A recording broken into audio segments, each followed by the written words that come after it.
Governor, I have so much I want to ask you about. But first, we know you're someone who's being considered for the VP slot, and I know you're not going to get into the process, so don't worry. But I don't have to tell you, I mean, you're a pretty popular choice out there. You've kind of been on the rise over the last week. How does that feel? Well, it's always an honor to be in that, but I'm look at that dream team of Gretchen and Josh. Just look at the enthusiasm that's out there. And what's happening is it's coming from people. People are looking for something different. And look, 20 years of teaching school, I'm just going to say it, feels like the first day of school. Everything's possible. We're exciting. The rooms are clean. The building smells great. The kids are coming in new clothes. It's that politics of joy, the politics of the possible. And this has been. There's been a cloud over us. This dystopian nonsense that they put out, the recycled rallies that he does, nobody wants that. Nobody wants it. So I'm excited about it. I'm excited to be out there with folks. I'm excited to see how many new people. I said my kids are back engaged again. And that is the absolute litmus test that Vice President Harris has lit something that we needed. So it's a new day. It's a new school year. Everything's possible. We love new school years and school supplies, too. I mean, part of the reason why so many people love you, I mean, is because you've basically made weird happen. And everybody's echoing their weird, how they talk about this is weird. You stuck this label onto Trump and J.D. Vance. It's really taken off. And the campaign is using it. Surrogates are using it. It's pretty simple. Now, one of the things that's happened that's a little weird, I should say, is J.D. Vance appears to have noticed. And I wanted to play this clip he posted with the caption reading, J.D. Vance is weird, in quotes. So let's play it. Hey guys, and my pronouns are she, her, and hers. She, her, and her? Mine too. I'm not sure watching that if he gets what he's doing there, but what did you make of that? Well, look, you're seeing that. And this observation of weird came from people I know, my friends, my relatives, Republicans, some of them, that this is just awkward. They're awkward. And it stems from who's asking for this crazy stuff? Who's asking to raise the price of insulin? Who's asking to get rid of birth control? They do these focus groups or whatever. Who's sitting in a bar in Racine, Wisconsin saying, what we really need? We need to ban Animal Farm.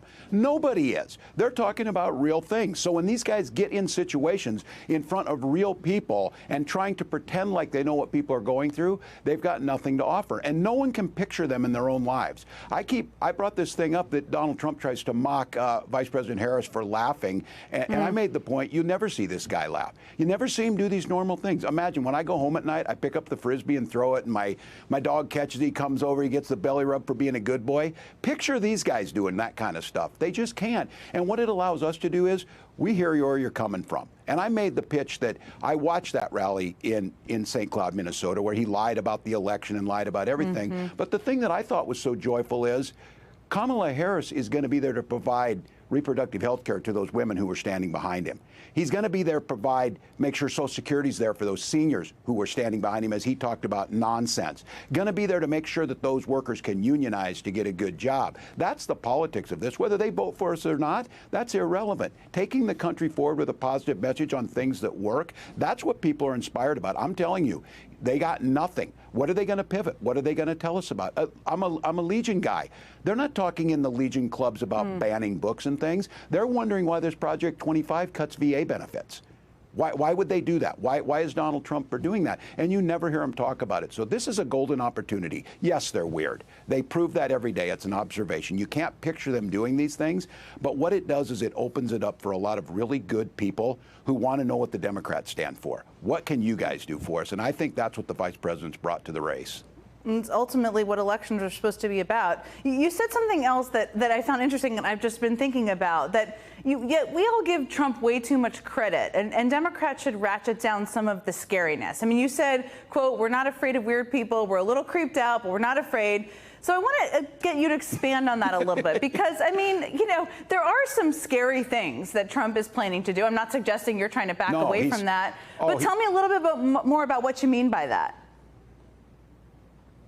Yeah, he's terrifying. He is going to strip reproductive rights. He is going to weaponize the federal government. He is going to take power. He is going to put the world at risk by pulling it out of alliances. But I think when you have these big things, and I would argue it's with climate change and homelessness, if it's an aspirational or a big thing that becomes too scary, people don't know what they can personally do about it. And it gives him a power that he doesn't deserve. This guy's done nothing. He's accomplished nothing. He's never served in the military. He's never been successful at business. It's all, he comes out there and, says, oh, I send the National Guard. Everyone knows that wasn't true in Minneapolis. We watched George Floyd die on the streets, and it was a tough time. He's tweeting from his bunker to shoot people. That's not leadership. That doesn't solve anything. So I think you take that away from him by stating the obvious, and people are doing that. You wouldn't hang around this guy. It's just too weird. But then we just pivot back to it. You know what we can do is we can lead the world in renewable energy. We can create new jobs. And young people are like, what are you old folks going to do? Are you going to leave us something that we can work with? And that's why I'm glad they're coming out and lifting us up. And look, we need to get the hand off to them, but we need to give them something to do, something that's worth it. And I think this guy, I watch him now. He's spooked. He's worried about this. They're starting to come back. Now we're talking. Now they're mean to us. These Democrats are mean, because they're calling us weird. I think it was Hillary Clinton said, well, then stop being weird, and we won't call you that. That's the point here. I have to say, for people who are just getting to know you, you have one of the more interesting backgrounds in politics. I mean, you enlisted in the Army National Guard when you were a teenager. You served for more than 2 decades. You've been deployed overseas. Then you were a high school social studies teacher. That's why you love back to school so much. And a football coach before running for Congress, and then eventually governor. So I want to just ask you, I mean, a lot of people watching maybe in the military, a lot of people who are going to vote were in the military or have served. How has your military background impacted how you have approached public service? Yeah, for me, the first time I ever rode on a plane is I flew from Omaha, Nebraska to Fort Benning, Georgia, outside Columbus, Georgia, and got off there. And to be honest, I came from a town that had no diversity in it. So that was the first time I was around, people of color and in the South. And the military was a place where all of us worked together as a team. And it's where merit rose people up in the ranks. You learned how to think. You learned how to work as a team. You learned about selfless service. And what I've always said is the military gave far more to me than I gave back to them. But it was that sense of being part of something bigger. I've been a big advocate for universal public service. Look, the military is not for everybody. There's numerous ways to serve. I would love us to have, a civilian Peace Corps here. You can work in the Conservation Corps because our people want to be a part of that. You lose that. We don't need 2% in the military, and then that's that connection. So for me, my dad was Korean War era veteran. It's what we did. I would like the idea that you could go into schools and help kids read, or you could work in Yellowstone Park and help do trails and stuff, and then we would give you a civilian GI Bill. That's the type of thing that brings us back together. It's this thing that unites us, because I'll tell you, in the military, no one cared. No one knew my politics when I was in there. It wasn't the business. The politics was to serve the country. So I think there's so many positives, and people listening, I think you all know this. You know this, that the military is as diverse as society. It's supposed to be, and it's not all conservative. It's not all liberal. It's a whole bunch of folks, but that's how the country works. And we have a common mission, and we listen to the civilian leadership. So that's something. It's another thing that Donald Trump knows nothing about, whether it's insulting veterans with the things he's did, or I said cutting the benefits. That is an important part of who we are. So I'm just proud to have done it. I mean, cutting veterans benefits, which you have mentioned, you've done a lot of work on. It's important for people to understand that. We know also how Donald Trump feels about the military and how he wants to use it to target his political enemies, or that is something he's kind of alluded to. So what would you say to voters to help them understand just how dangerous it would be to have him in the role of commander-in-chief again? As you said, it's service. It's not supposed to be politicized. It's people serving the United States of America. Oh, it's huge. The Insurrection Act of 1804 was meant to use. We are a country that does not use our military on the streets against civilians.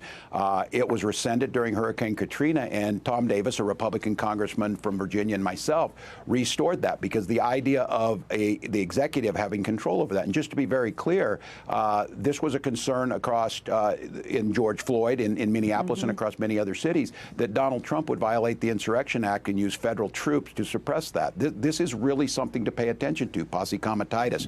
And serving in this, I serve as the Council of Governors, which are appointed. Donald Trump appointed me and reappointed by Joe Biden. It's 10 of us, 5 Republicans and 5 Democrats, that governors make sure that civilian leadership is what's in charge. Our National Guards are used by our states, and if they are federalized, then they go under the president's authority. But that is a a line that can't be crossed. It's a line that can't be crossed of using the military to police civilians. So the project, of course, 2025 gets rid of the Insurrection Act, or basically moves in that direction. So I think understanding that the military reflects society and serves us, Donald Trump continues to try and to divide us. And these were some of the most integrated. The military was one of the first places to integrate. It's one of the places where you rise by merit. It's one of the things where there's pride. And they try and take this. They try and take it and make it theirs. They don't. I think Democrats, we need to take back the flag. We need to make the case that we serve patriotically and we love this country, and that means respecting the Constitution. And so I think now this is changing. I see it. I see veterans out there. I see people that are making the case that what Donald Trump is doing is the antithesis of what all of us served for. It's such an important point, and for people to hear out there from somebody who has served. Before I let you go, you have a 23-year-old daughter. I know you did a fun video with her today, and you also have a 17-year-old son. What do they make of this newfound attention you're getting? Are they making fun of you? Are they proud of you? Is it a combination of all of it? They are the most wonderful kids. I'm so blessed, but they are really tight with me. We have to kind of crack down on their social media now, because everybody's looking, and I am infringing upon a very sacred right of them. No, they're great. They get it. They're honored to do it. I'm proud to have them, but I'm just glad to be around them. Their enthusiasm right now is contagious. Look, they're coming of age. My son will be able to vote for the first time this fall. He's excited about it. He's paying attention to it. It's not the dark, ugly things that we've seen for 8 years. So I'm going to give all shout out to Vice President Harris, who, you said it right, Jen, has become a cultural and a star. She is what we needed. She is the antidote to what was ailing us. We needed her. She's out there working hard. And imagine when we wake up with President Kamala Harris. And I heard Doug, her husband, say, Donald Trump will be able to pronounce that better. Just Madam President. That'll work.